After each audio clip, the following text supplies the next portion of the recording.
Vítajte opäť po týždni pri ďalšej epizóde Security Sunday, vášho týždenného prehľadu noviniek zo sveta cybersecurity, ktorý vám prináša spoločnosť SysNet. Ruskom podporovaná skupina APT-28 útočí na Českú republiku. Česká republika spolu s Nemeckom, Európskou úniou, NATO a medzinárodnými partnermi dôrazne odsudzuje aktivity ruskej skupiny APT-28, ktorá vedie dlhodobú kybernetickú špionážnu kampaň v európskych krajinách. APT-28 je napojená na ruskú vojenskú spravodajskú službu GRU. Na základe spravodajských informácií sa terčom útokov využívajúcich doteraz neznámu zraniteľnosť v programe Microsoft Outlook stali od roku 2023 aj niektoré české inštitúcie. Spôsob vykonávania týchto útokov a ich zameranie zodpovedali profilu aktivít APT-28. Kritické zero-day zraniteľnosti OpenVPN ovplyvňujú milióny inštalácií na celom svete. Bezpečnostný výskumník spoločnosti Microsoft Vladimír Tokarev na nadchádzajúcej konferencii Black Hat USA 2024 podrobne predstaví niekoľko kritických zero-day zraniteľností v OpenVPN. Zraniteľnosti s interným označením OVPN-X ovplyvňujú širokú škálu operačných systémov vrátane Windows, iOS, macOS, Android a BSD. Prezentácia s názvom OVPN-X 4 Zero Days Leading to RCE, LPE and KCE Affecting Millions of OpenVPN Endpoints Across the Globe identifikuje 4 zraniteľnosti typu Zero Day v OpenVPN. Reťaz zneužití začína útokom RCE zameraný na mechanizmus zásuvného modulu OpenVPN. Odtiaľ sa zraniteľnosti rýchlo rozšíria o Local Privilege Escalation a Kernel Code Execution. USA a Spojené kráľovstvo varujú pred ruskými útokmi na OT.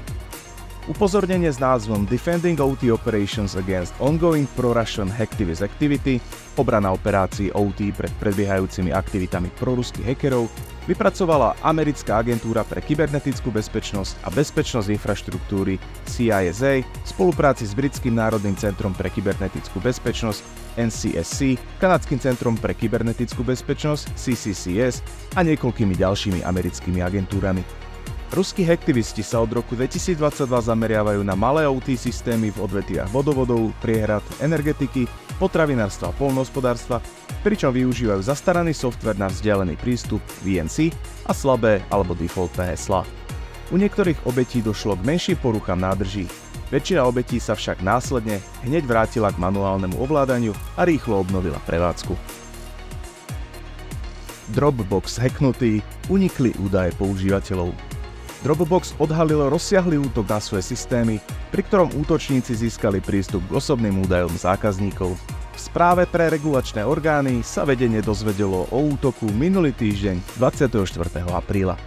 Útočník získal prístup k údajom týkajúcim sa všetkých používateľov služby Dropbox Sign, ako sú e-maily a používateľské mená. V prípade niektorých používateľov získal útočník prístup aj k telefónnym číslam, hešovaným heslám a autentikačným informáciám, ako sú kľúče API, tokeny OAuth a viacfaktorová autentikácia. Spoločnosť Dropbox nezaznamenala dôkazy o tom, že by boli ovplyvnené jej ďalšie produkty. Môže to byť spôsobené tým, že infraštruktúra Dropbox Sign je oddelená od ostatných služieb Dropboxu.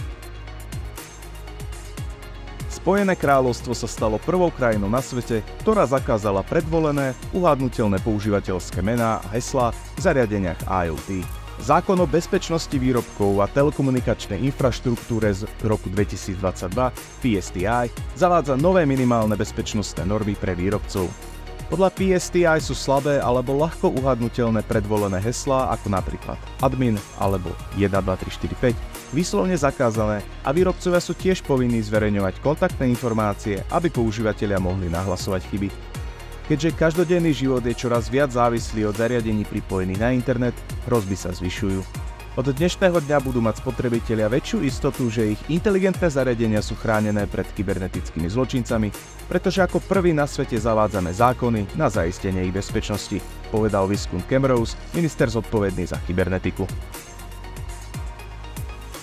Kritická zraniteľnosť zneužitá na nasadenie malvéru na firewally Palo Alto. Novoodhalená kritická zraniteľnosť CVE 2024-3400 umožňuje útočníkom získať vzdialenú kontrolu nad zraniteľnými firewallmi. Zraniteľnosť je založená na manipulácii so súborom cookie SysID v systéme Panos, ktorý neúmyselne umožňuje vytváranie súborov s prístupom na úrovni root počas každej relácie. Útočníci túto zraniteľnosť zneužívajú na spustenie škodlivého kódu.